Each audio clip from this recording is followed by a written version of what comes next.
Okay, so here we go. When we're talking about gene disease association, um, they involve yung mga studies that aim to identify genetic variations that correlate with a particular disease. So the basic principle of these kinds of experiments is that certain genes or yung mga mutations na nangyayari dun sa genes na yun ang nag-i-influence sa mga biological processes that lead to the disease. And so if we understand these genetic factors, we can get insight into the disease's cause, yung progression niya, and yung mga different available treatments na pwede natin gawin.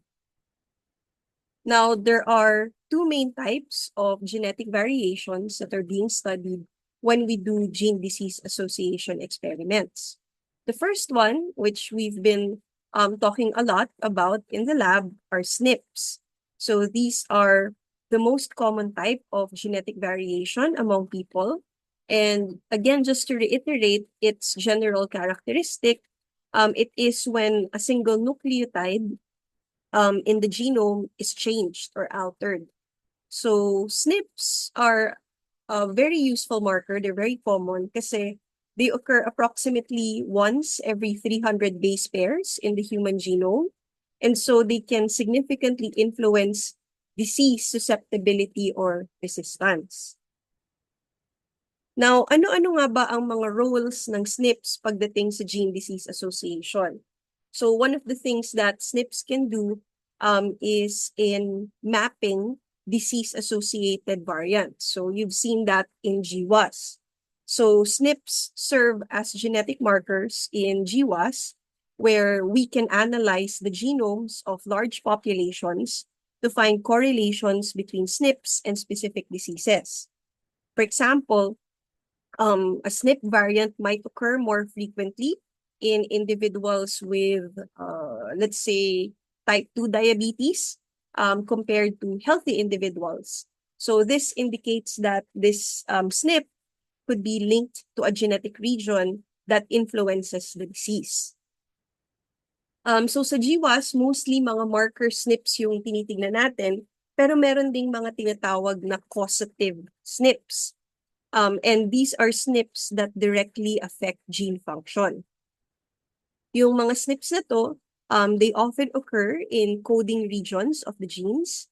And ang ginagawa nila is yung missense mutation. You still remember that from basic genetics. So ang missense mutation is when one amino acid is replaced by another. Kaya nagkakaroon ng parang change dun sa final protein product.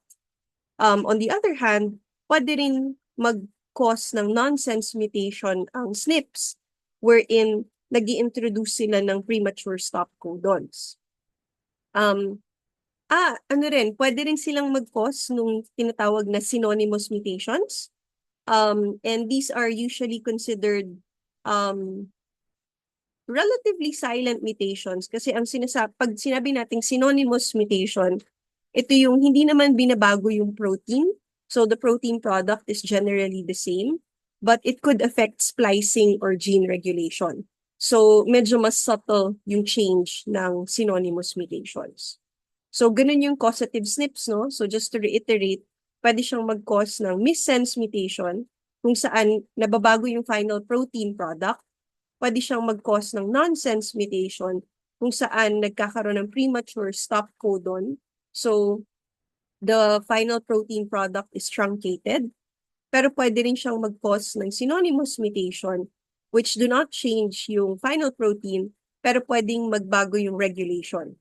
So nagbabago yung splicing or nagbabago yung level of expression. So ang functional impact ng SNPs ay syempre nakadepende kung anong kung ano yung location niya sa genome. So for example, yung SNPs in non-coding regions, they can alter gene expression by affecting transcription factor binding. Pwede rin niya maapektuhan yung splicing sites or yung stability ng mRNA.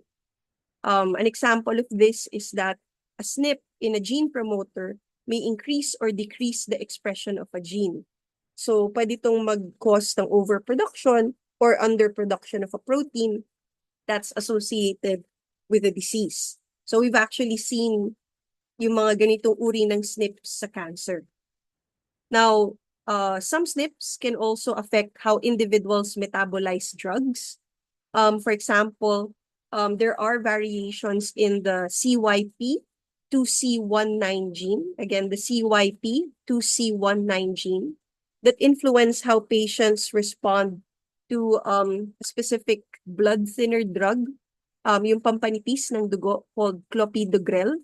And pwed, and important ang blood thinners, no, para malesen yung chances of stroke. So if you have that variation in your CYP2C19 gene, it can help adjust yung treatment for cardiovascular diseases para mas mag-fit siya sa genetic makeup ng person. Okay? So right now, SNPs are used in genetic testing to assess an individual's risk for developing certain diseases. For example, yung APOE allele na isang SNP variant that's been found to be strongly associated with Alzheimer's disease. So yun, pag nakitaan ng mga doctors na may ganun yung patient, it means that they have a significantly increased likelihood of developing the disease. So even though wala pang malinaw na cure or even maayos na treatment plan ng Alzheimer's, it gives the patient the opportunity to prepare for what is likely to happen in the future. Pag ginagamit ang SNPs para mag-predict ng disease risk, nagka-calculate tayo ng value that's called the polygenic risk score or PRS. So, usually, yung SNPs ay ina-identify through GWAS. Tapos, pag identified na yung SNPs, ginagamit natin siya para i-calculate yung polygenic risk score or PRS. And the PRS is basically an estimate of an individual's genetic predisposition to diseases based on the number and types of risk-associated SNPs they carry.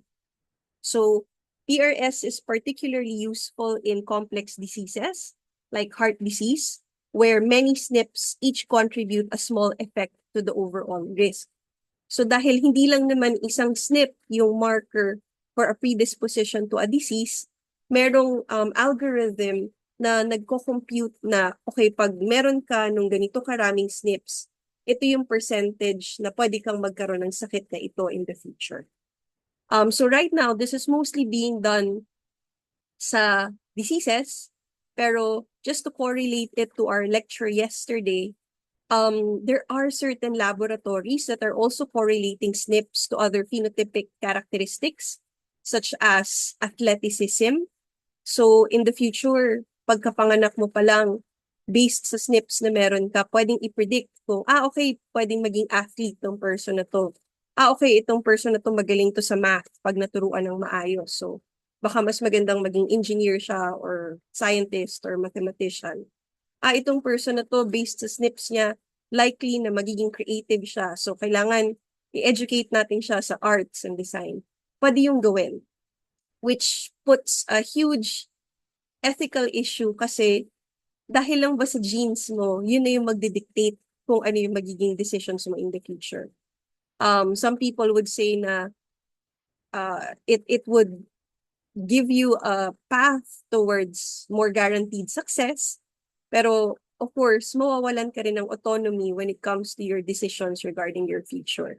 So, yun yung worrisome pagdating sa ganyan. But right now, so far, ginagamit pa lang siya to predict our tendency towards certain diseases.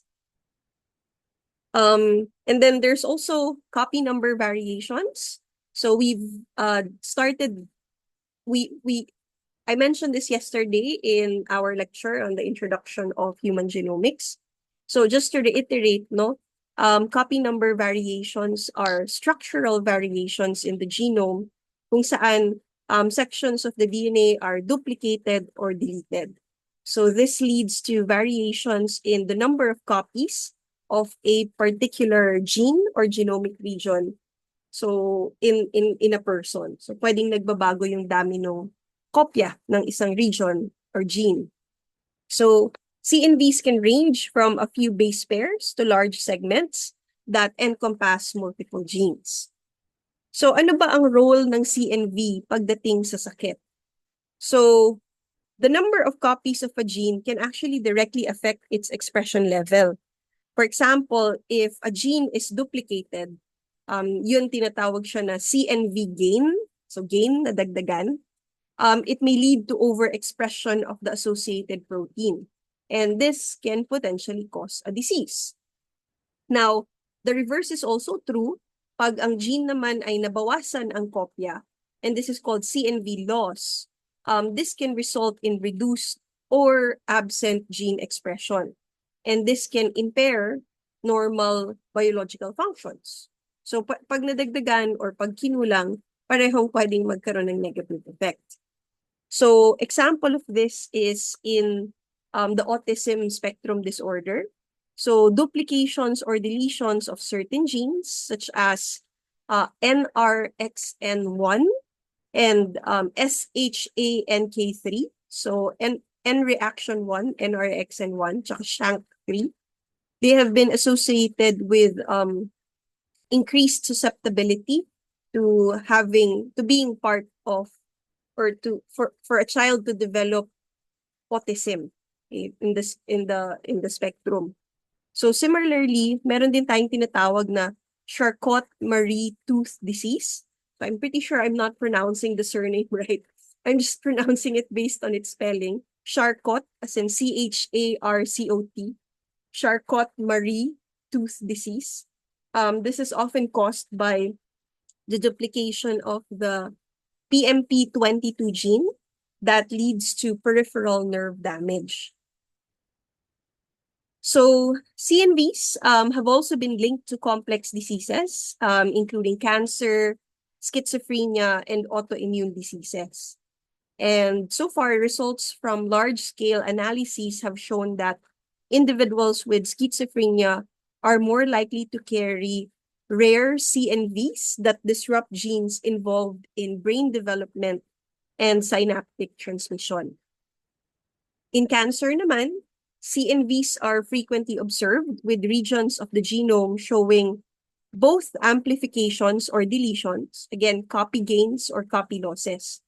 So for instance, yung HER2 amplification in breast cancer leads to the overexpression of the HER2 protein. And this drives tumor growth and is targeted by therapies like trastuzumab. Okay. Now, deletions or duplications of specific genes or genomic regions are often responsible for single gene disorders. Yung mga single gene disorders, dinedescribe sila as Mendelian disorders.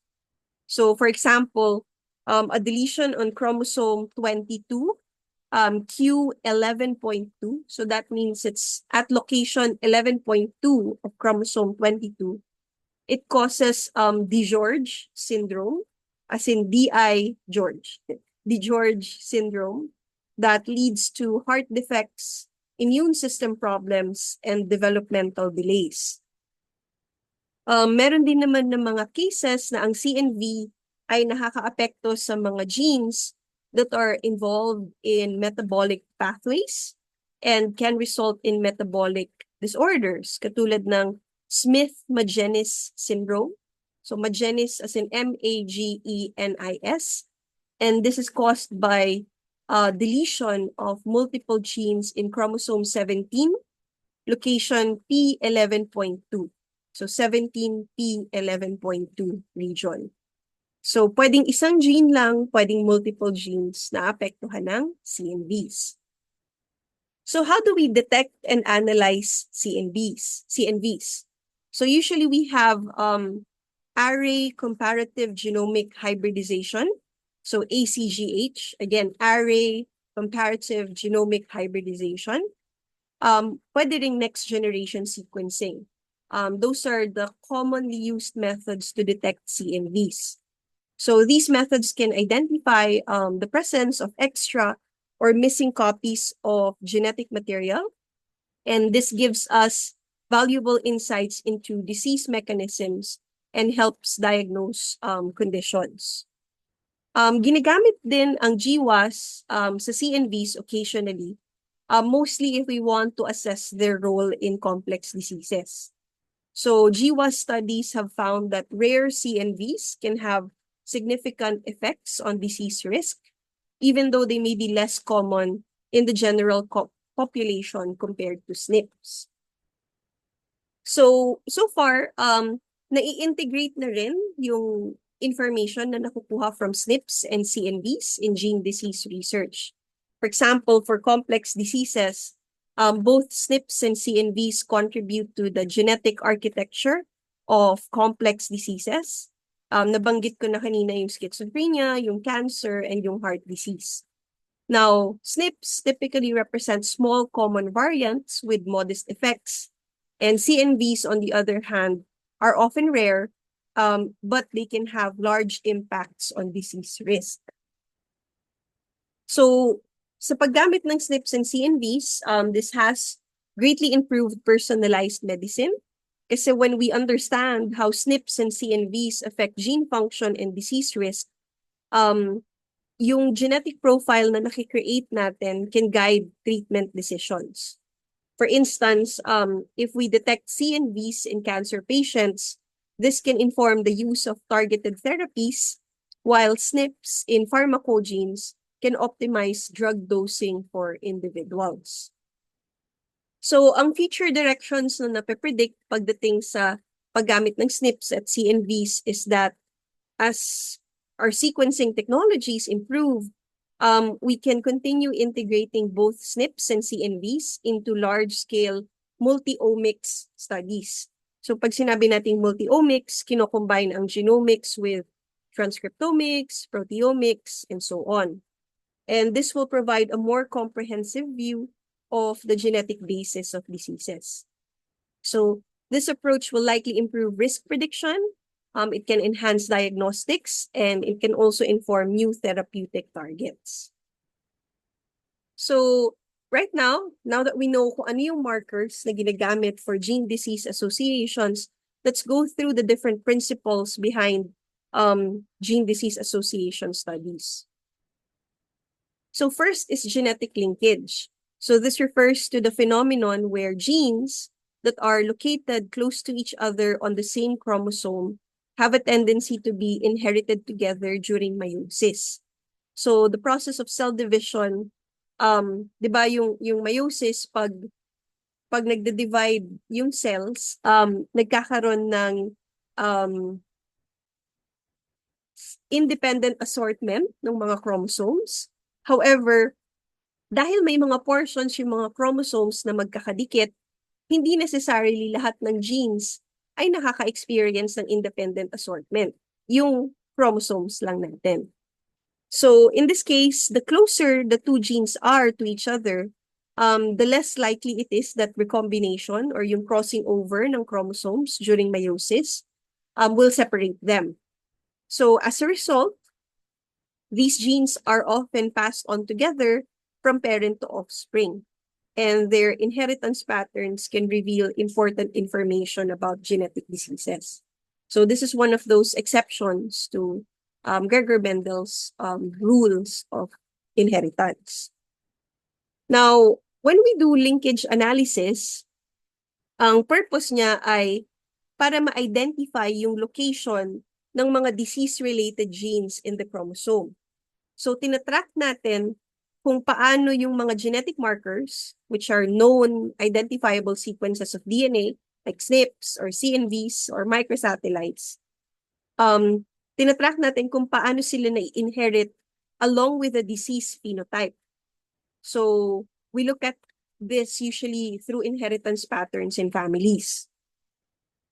So in linkage analysis, we look for patterns of co-segregation of genetic markers with the disease across generations in families with a high incidence of the condition. So hindi to random sampling, purposive sampling siya. If a particular genetic marker is consistently inherited with the disease, it suggests that the disease-causing gene is located near that marker on the chromosome. So this method has been used to discover genes responsible for various single gene disorders. Again, ang single gene disorders, tinatawag natin silang Mendelian diseases. And an example of that would be Huntington's disease and also cystic fibrosis. Now, these diseases usually follow clear inheritance patterns. So yung linkage analysis has been especially effective in identifying disease-causing mutations in such cases. Pero meron ding limitations ang linkage analysis. They usually work best for diseases caused by mutations in a single gene, and yung makikita natin in large families where the disease has been passed down through generations. If we're dealing with complex diseases, which are those influenced by multiple genes and environmental factors, linkage analysis is actually less effective. Now, we also do GWAS. So, medyo review na lang tong part na to nung ginawa natin sa previous exercise. Again, GWAS are large-scale studies that aim to identify genetic variants, usually in the form of SNPs, pero pwede ring CNVs, that are associated with specific diseases or traits by comparing the genomes of individuals with and without the disease. So, ang difference niya sa linkage analysis is that ang linkage analysis nagfo-focus sa familial inheritance patterns. Pero ang GWAS, ini-investigate niya yung common genetic variants across populations. So that's why it's suitable for studying complex diseases. So again, a review on how GWAS works. So GWAS requires large sample sizes, typically comparing thousands of people with a disease to a similar number of people without the disease. So DNA samples are collected from both groups and genotyped to analyze millions of SNPs across the genome. Now, using statistical methods, we can search for SNPs that are significantly more common in cases than in controls. So when we say cases, yun yung mga may sakit, yung control, sila yung walang sakit. So SNPs that show a strong association with the disease are considered potential genetic risk factors, and these SNPs may not always be causative themselves, but can be located near disease-related genes. So GWAS results are often shown in Manhattan plots, where each point represents a SNP, and the y-axis shows the significance of the association, and the x-axis represents the genomic coordinates. So significant SNPs that are highly associated with the disease appears as peaks, resembling yung skyscrapers ng Manhattan. Kaya siya tinatawag na Manhattan plot. So far, GWAS has been very useful in identifying genetic risk factors for many complex diseases such as diabetes, heart disease, Alzheimer's disease, and cancer. For example, GWAS has identified over 100 loci associated with type 2 diabetes. Now, GWAS also has its limitations. Again, it's very effective at finding genetic variants associated with the disease. And it often identifies variants with small effects, meaning they only slightly increase disease risk. But GWAS cannot easily pinpoint causative mutations, and the results require further functional studies to understand how these variants contribute to the disease. So kadalasan markers lang yung nahahanap natin, pero yung gene na nagkukos ng disease, kailangan pa ng follow-up study para ma-identify natin siya. So at this point, I would just like to use this opportunity to highlight the difference between Mendelian and complex diseases. So, ito yung broad classification ng mga genetic diseases, no?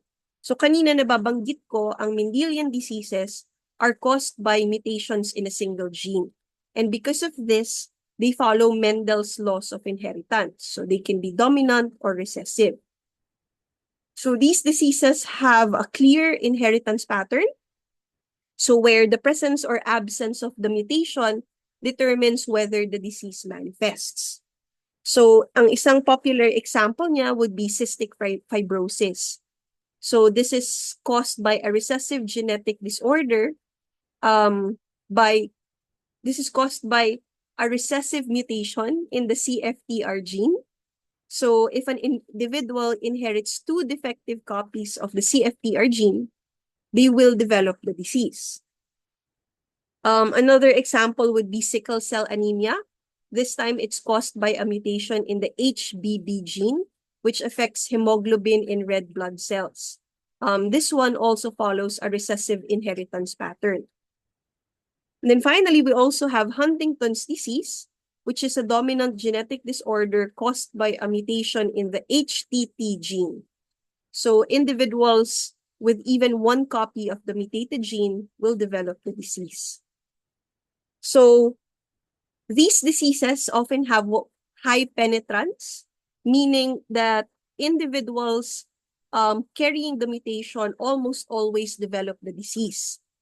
And the identification of disease-causing genes in Mendelian disorders has been, well, relatively straightforward through approaches like linkage analysis and also gene sequencing. But in terms of treatment, since diseases are caused by a single gene, therapies targeting the defective gene or protein, such as gene therapy, have shown promise. When it comes to complex diseases naman, which are also known as multifactorial disorders or diseases, these are influenced by multiple genetic factors. And at the same time, pwede rin silang ma-influence ng environmental factors such as lifestyle, diet, or exposure to toxins.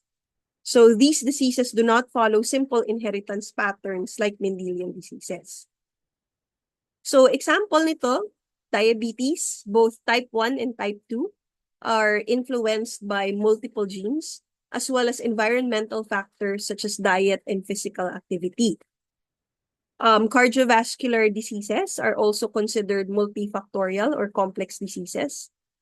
So genetics, high blood pressure, cholesterol levels, and lifestyle choices like smoking and drinking alcohol all contribute to heart disease risk. And then, of course, there's cancer. Kasi mutations in multiple genes are usually the ones that lead to cancer, pero naapektuhan din sila ng environmental influences such as exposure to radiation or smoking. So all of that play a role in tumor development. So complex diseases typically have low penetrance, meaning that possessing a genetic risk factor does not guarantee disease development. They also have what we call polygenic inheritance, where multiple genes contribute small effects to the overall risk of developing the disease. So, for example, over 100 genetic loci are associated with risk for schizophrenia, each contributing modestly to the overall risk. And as I mentioned earlier, environmental factors often play a crucial role in triggering or influencing the progression of the disease. So for instance, someone with a genetic predisposition for diabetes may not develop the disease if they don't have poor diet or lack of exercise. So, pwede mong ma-inherit yung genes, pero kung healthy yung lifestyle mo, pwedeng hindi ka magkasakit.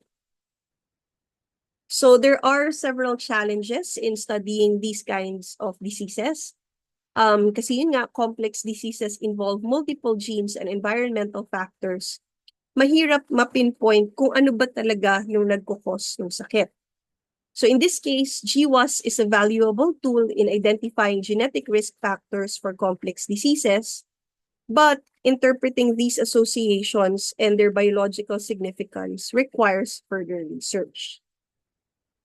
And then in terms of treatment, the complexity of these diseases makes treatment a little bit more challenging, as therapies must often address both genetic and environmental factors. So personalized medicine is becoming an important approach for managing complex diseases. Kasi yun nga, hindi porket ginagawa siya ng kumare or kumpare mo, mag-work na siya sa'yo. Ganun pa naman yung matatanda minsan, di ba? Uy, yung pare ko, iniinom niya to para sa kidney disease niya. So, dapat ako din. Pero yung pala, magkaiba kayo ng genetic factors. Um, there's a question in the chat.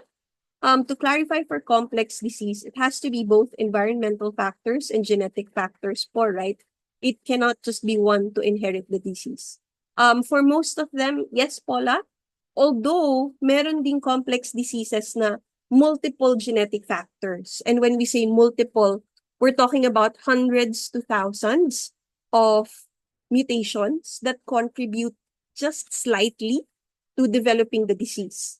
Pero for most complex diseases, yes, environmental factors can also be there or are there to trigger the symptoms of the disease.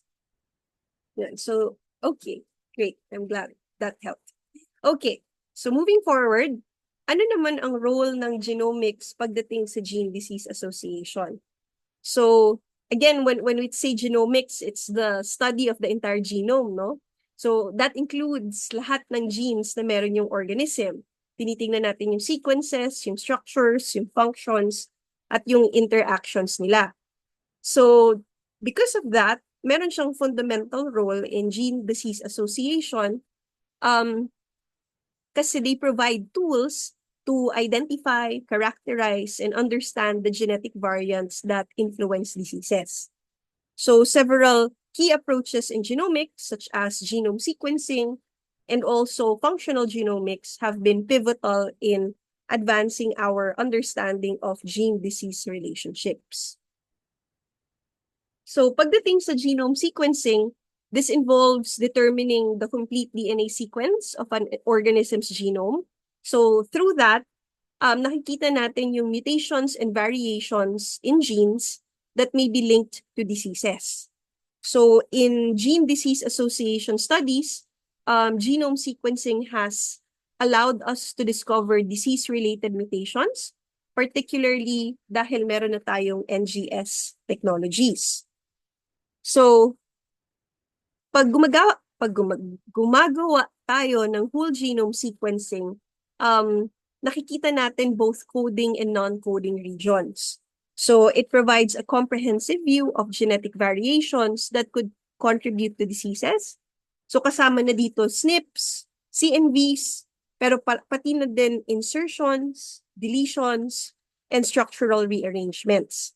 So, by sequencing entire genomes, we can identify rare or novel mutations that might not be detectable by other methods. Or syempre, expensive yon. So as an alternative, meron din tayong tinatawag na whole exome sequencing, WES. So this one, the whole exome sequencing focuses only on the exome, which includes only the protein coding regions of the genome. Now, most disease-causing mutations kasi occur in these regions. So, WES provides a more cost-effective approach to discovering genetic mutations that contribute to diseases. So, this is particularly useful in studying Mendelian disorders where a single gene mutation may cause the disease. Then finally, meron din tayong tinatawag na targeted sequencing. So this approach focuses on sequencing specific regions or genes of interest, particularly those already suspected of being involved in a particular disease. So it's useful for validating candidate genes identified through other methods and for studying known disease-associated genes in large populations. So dahil nagkaroon tayo ng NGS, mas kaya na natin gumawa ng rapid sequencing ng malalaking portions ng genome at a much lower cost, especially if you're gonna compare it to Sanger sequencing. So for at least the Western world, this has democratized access to genomic data, and it is allowing large-scale studies that link genetic variants to diseases. Hindi ko pa siya masabi for our part of the world. Anyway, But beyond that, NGS has also allowed for the detection of both common and rare genetic variants. So, in the past, common variants ang inaaral natin to study complex diseases. Pero recently, we've started discovering rare variants with large effects. And yun nga, no, they play a huge role in both Mendelian and complex diseases. So genome sequencing is increasingly being used in clinical settings to diagnose genetic diseases, particularly rare disorders where traditional diagnostic methods fail. So when we identify disease-causing mutations, personalized medicine approaches can be developed to tailor treatments based on an individual's genetic profile. Okay. So again, yung GWAS, it allows us to study a lot of genetic variants across the genome to find SNPs that can be used as markers for a disease. We've also used GWAS to at least try to pinpoint which portion in the chromosome could the causative genes be. So when we say causative genes, sila yung nagkukos ng sakit. So in a way, GWAS has been useful in developing ways to diagnose a disease using genetic markers, but not so much in trying to figure out aling mutations ba yung nagkukos ng sakit. Now, GWAS is usually partnered with functional genomics. So when we say functional genomics, this goes beyond simply identifying genetic variants. Through functional genomics, we want to understand how these genetic variants influence biological processes and contribute to disease. So this field of study plays a crucial role in determining the function of genes and their products and how genetic mutations affect cellular functions. And we also end up looking at mechanisms through which these mutations lead to the disease. So one of the things we do with functional genomics is called gene expression analysis. So this involves studying how genes are expressed in different tissues, different cell types, or under various conditions. So hindi lang siya per individual, per tissue type din siya. So gene expression profiling techniques like RNA sequencing or RNA-seq are used to measure the levels of RNA in cells, and this provides us insights into how mutations affect gene activity. So this can help determine whether a mutation leads to overexpression or underexpression of a gene, both of which can contribute to the disease. Now, proteomics is an integral part of functional genomics because it focuses on the study of proteins. And since many diseases are caused by changes in protein function or structure, studying the proteome helps scientists understand how these changes lead to disease. So techniques like mass spectrometry, which we'll discuss close to the end of the term, allows researchers to identify and quantify proteins. We can use them to analyze post-translational modifications and also study protein-protein interactions. Now, functional genomics also includes functional validation of variants. So when a genetic variant is identified through genome sequencing or GWAS, functional genomics helps determine whether the variant is causative or benign. So we use genetic engineering techniques like CRISPR-Cas9 to introduce specific mutations into cells or model organisms and observe the effects on gene function. So this provides direct evidence of how a mutation might cause a disease. So when we're doing functional genomics, most of the times we'll be working with model organisms. So yung mga model organisms natin, example, fruit fly, kaya mice, zebrafish. So marami na tayong alam sa physiology ng organism, kaya mas mabilis nating madedetect kung may pagbabago ba. So we usually keep these organisms in a controlled environment, and by creating genetic models that carry the same mutations found in humans, we can observe how these mutations affect development, affect physiology, and also disease progression. So when we do functional genomics, when we identify how mutations affect gene function, we get insights into the underlying mechanisms of diseases. For example, yung mutations sa BRCA1 and BRCA2, the BRCA1 and BRCA2 genes. So they've been linked to breast cancer and ovarian cancer. So functional studies of these genes have shown that they play a crucial role in DNA repair and mutations that yun nga, pag namimutate sila, their functions are impaired, leading to genomic instability and cancer development. Apart from that, functional genomics is also critical for drug discovery and development kasi by understanding the pathways that are disrupted by genetic mutations, we can identify potential drug targets. Pwede rin natin gamitin ang functional genomics para i-check kung meron ka nung ibang genetic variant, pwede ring magbago yung drug response mo. So this is the one that allows for a more personalized treatment. And then it is through functional genomics that we can perfect gene therapy. Kasi when we understand the functional consequences of specific mutations, functional genomics can help in the development of gene therapies that aim to correct or compensate for genetic defects. For example, functional studies of mutations causing Duchenne muscular dystrophy have informed gene editing strategies to restore the function of the mutated dystrophin gene. So right now, genomics is being integrated with functional genomics in gene disease association. So yung combination ng genome sequencing and functional genomics has helped us identify the key genetic variants that are associated with the diseases. Tapos yung functional genomics naman yung nagva-validate kung alin doon ang markers at alin doon ang causative sa sakit. So together, these approaches give us a more comprehensive understanding of how genetic variations contribute to disease, and so they eventually guide the development of better diagnostics, better therapies, and hopefully eventually better preventive strategies.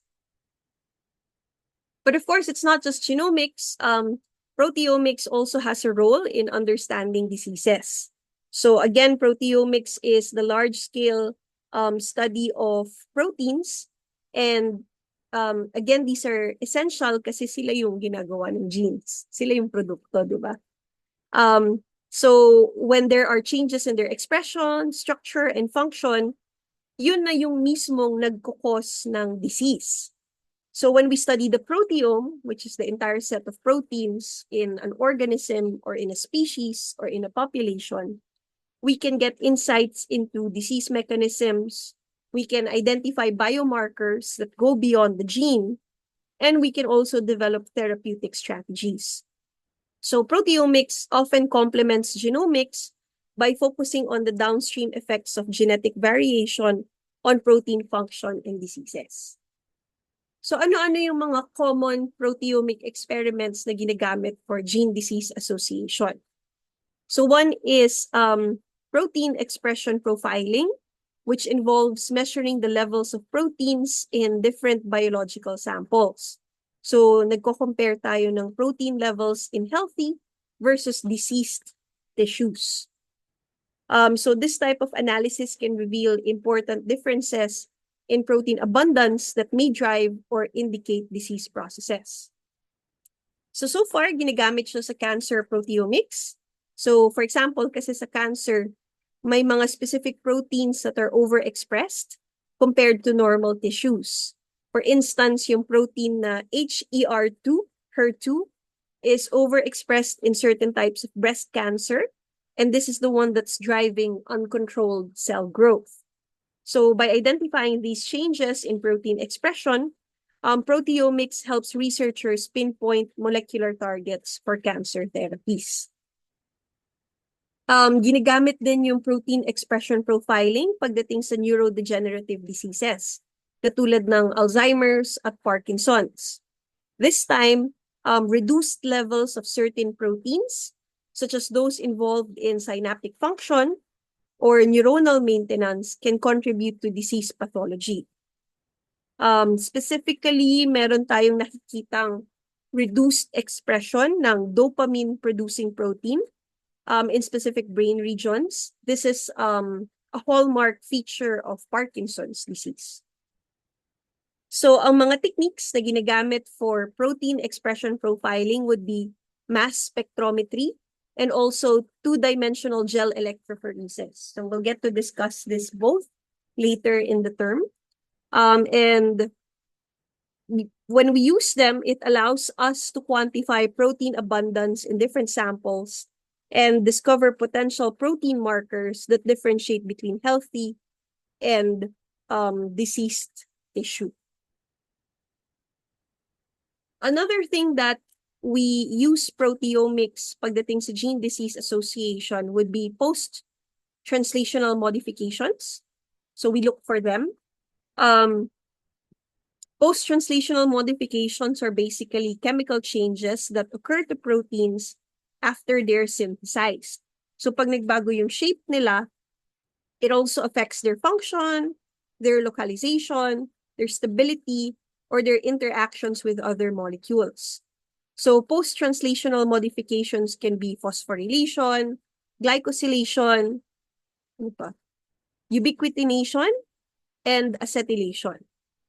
So all of these play key roles in regulating protein activity and cellular processes. So pag nagbago yung post-translational modification, pwedeng mag-cause ng disease.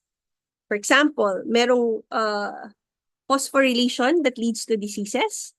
So ang phosphorylation naman ay common na nangyayari, no? It's when phosphate is added to proteins.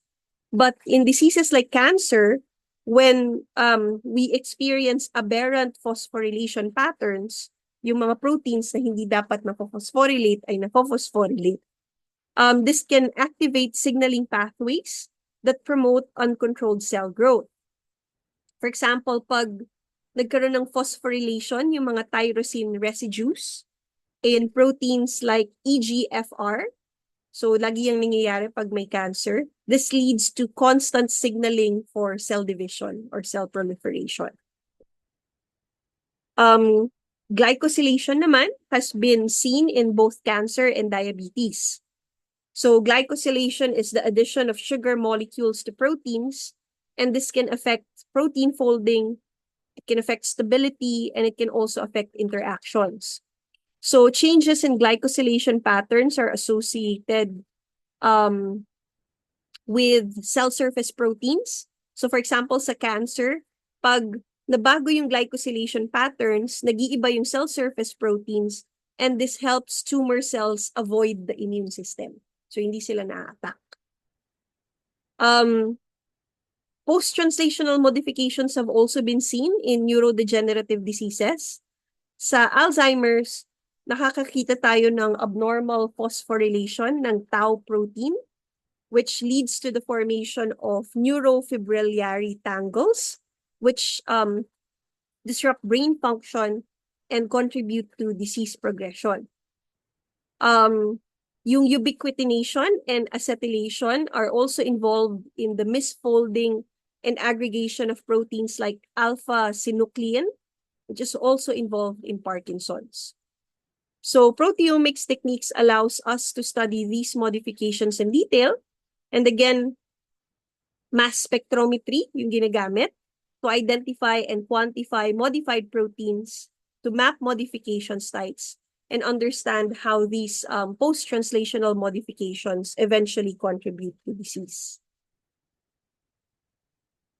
The next, proteomics are also used for biomarker discovery. So biomarkers are measurable indicators of a biological state, such as the presence or progression of a disease. So in proteomics, we seek to identify protein biomarkers that can be used for diagnosing diseases. So we can predict disease outcomes, and we can even monitor responses to treatment. So through proteomics, we've identified biomarkers for cancer. For example, merong prostate-specific antigen or PSA. It's used as a biomarker for prostate cancer. Pero meron ding CA125, which is used for ovarian cancer detection. So the goal is to discover proteins whose altered levels correlate with disease presence or progression para mas maaga at mas accurate yung diagnosis. Pag cardiovascular disease naman, proteomics has identified troponin. So pag mataas ang troponin in the blood following a heart attack, tumataas ang troponin sa dugo if you've just had a heart attack. So it helps us identify if yung naramdaman ng patient ay heart attack ba talaga. So this biomarker provides a rapid, non-invasive way to assess cardiovascular damage. Pagdating naman sa neurodegenerative diseases, we look for changes in protein expression or modifications in the cerebrospinal fluid or blood. For example, elevated levels of beta amyloid and phosphorylated tau proteins in the cerebrospinal fluid are biomarkers of Alzheimer's disease, helping to diagnose the condition before symptoms fully manifest. So all of this is very important for personalized medicine where we can tailor fit treatments based on the presence of specific biomarkers in a patient's tissue or blood sample. And then lastly, we can also use proteomics to understand protein-protein interactions. So this is important if we want to understand cellular function and how mutations or dysregulation can lead to disease. So proteins kasi, they rarely act alone. Nag-group din sila. Pero individual po ang activity natin today. Anyway, so proteins, they don't act alone. So they form networks of interactions, and disruptions in these networks can lead to dysfunction and disease. So in cancer, mutations in genes encoding proteins involved in cell growth and division can disrupt protein-protein interactions, leading to uncontrolled cell growth. For example, the protein p53, which is a tumor suppressor, interacts with numerous other proteins to regulate cell death. So mutations in p53 that prevent these interactions can allow cancer cells to avoid apoptosis. Now, in diseases like Huntington's or Parkinson's naman, misfolded proteins can form toxic aggregates that disrupt normal protein-protein interactions. For instance, in Parkinson's, yung alpha-synuclein na nabanggit ko kanina, it can aggregate and can interact with other proteins, leading to brain damage. So, proteomics techniques such as co-immunoprecipitation and yeast-2 hybrid assays allow scientists to map these protein interaction networks and determine how they are altered in diseases. So by identifying critical protein-protein interactions, proteomics can help in developing drugs that target these interactions, restoring normal function or halting disease progression. So I wanted to walk you through all of these processes to make it a little bit easier for you to understand some of the references you might use for our activity proper. So, ano ba yung output ng gene-disease association? So, what you need to do for this activity is to prepare a 10-minute presentation on a specific gene-disease association. So, the report should focus on 3 things. The first would be the processes that are involved in the discovery. So I want you to highlight the methods or techniques that were used to identify the association. Did they use GWAS? Did they use linkage analysis? Did they use NGS? And so on. And I want you to also talk about how these processes evolved over time to confirm the association. So since lab class tayo, ang gusto kong highlight ng presentation is yung methods.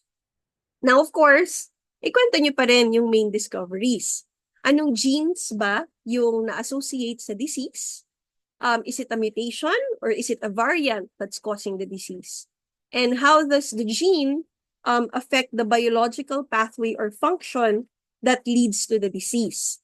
So when you're selecting a paper for reference, make sure na it's a paper that talks about a causative marker. So wag biomarker discovery lang. Kailangan gene na associated dun sa sakit or regulatory region na mutated na associated sa sakit. And then conclude by talking about the medical importance. How has or can this discovery affect diagnostics, treatments, or therapeutic development? Hindi naman necessarily lahat, pero yun nga, alin dyan yung pinaka-maapektuhan ng discovery? And ano yung current or future implications ng discovery na ito for patients and healthcare? So to make sure na hindi uulit yung sakit sa class natin, meron tayong 1:1 correspondence ng sakit at student. So you can screen cap this slide, but basically, Acuña talk about BRCA1 and BRCA2 mutations in breast cancer. Bao, CFTR gene and cystic fibrosis. Cachero, APOE gene and Alzheimer's disease. Cadoy, HBB gene and sickle cell anemia. Campos, FMR1 gene and the Fragile X syndrome. Denya, HLA genes and autoimmune diseases. Pwedeng type 1 diabetes or pwedeng ibang autoimmune disease. GACO, TP53 or P53 gene mutations and various cancers. You can just select one type of cancer, but maybe not breast cancer. Gonzalez, DMD gene and Duchenne muscular dystrophy. Luna, Huntington, hindi yan typo, Huntington talaga. HTT gene and Huntington's disease. Nullias, MTHFR gene mutations and homocystinuria. Olis, IDH1, IDH2 mutations and gliomas. Ong, VHL gene and von Hippel-Lindau syndrome. Pambid, JAK2 mutations and myeloproliferative disorders. Patenyo, COL7A1 gene and epidermolysis bullosa. Po, LMNA gene mutations and progeria. Portento, PAH gene and phenylketonuria. Ramirez, GBA gene and Gaucher disease. Rabanal, PCSK9 gene and hypercholesterolemia. Reyes, SMN1 gene and spinal muscular atrophy. Sison, MECP2 gene and Rett syndrome. Urbi, LCT gene and lactose intolerance. Villiflores, RB1 gene and retinoblastoma. And Yao, TSC1, TSC2 genes and tuberous sclerosis complex. So I hope everybody was able to take note of the gene disease association topic that has been assigned to you.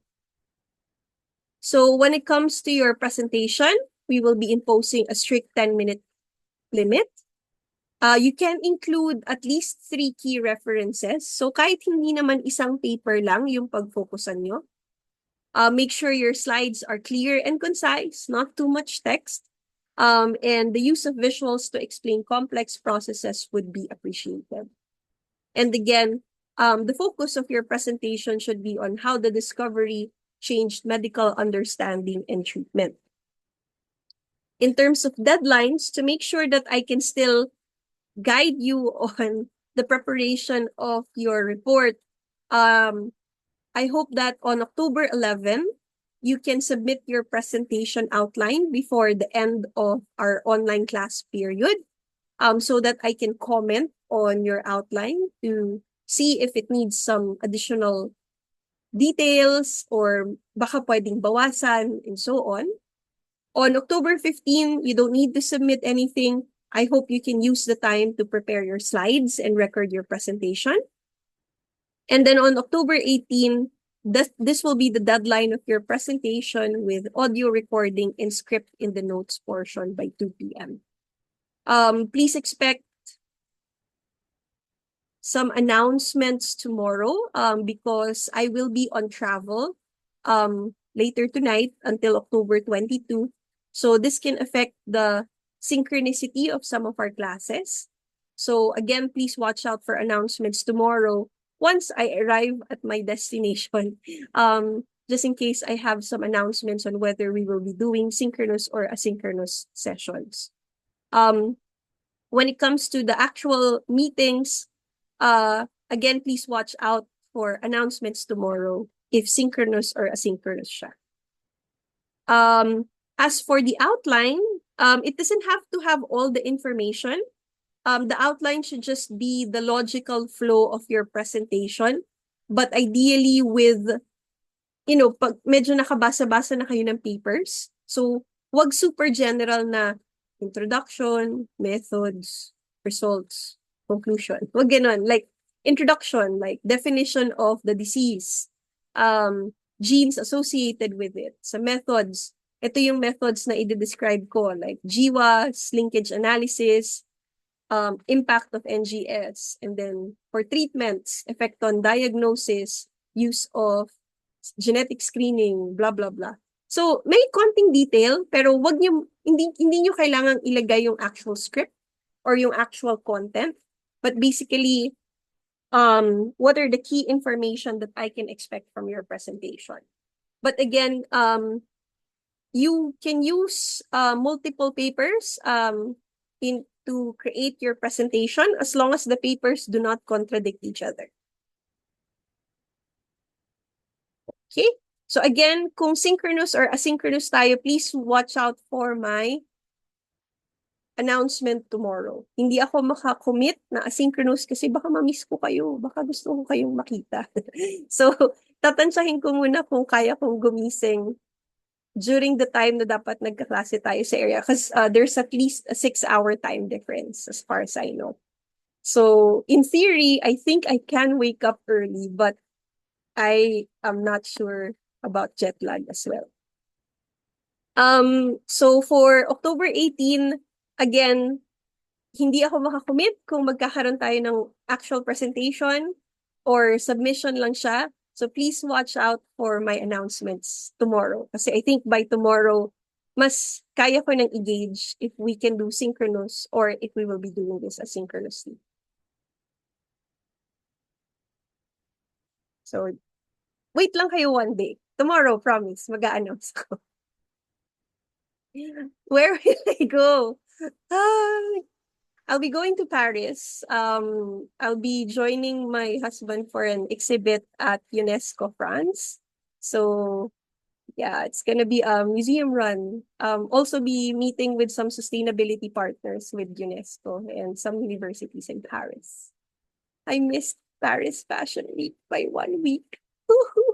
Joke lang. I'm not there to rampa. I'm there to work. My God.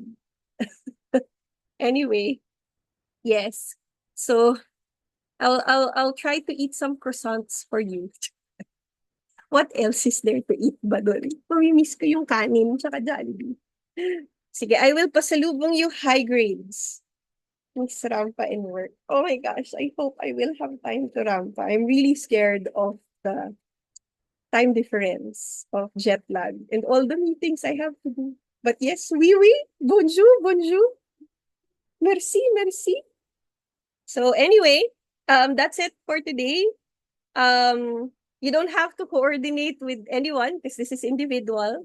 I hope that's a relief for some of you who I know struggle with group work.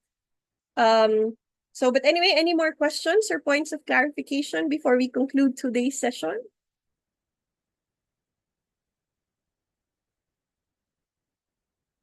Okay, kung wala na, sa Thursday for lecture, may face-to-face class pa rin kayo ha.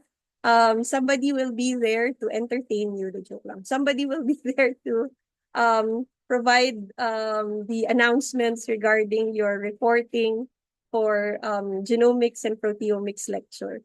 Please behave. Huwag niyo pong i-terrorize ang aking substitute sa Thursday. And I will see you again after October 22.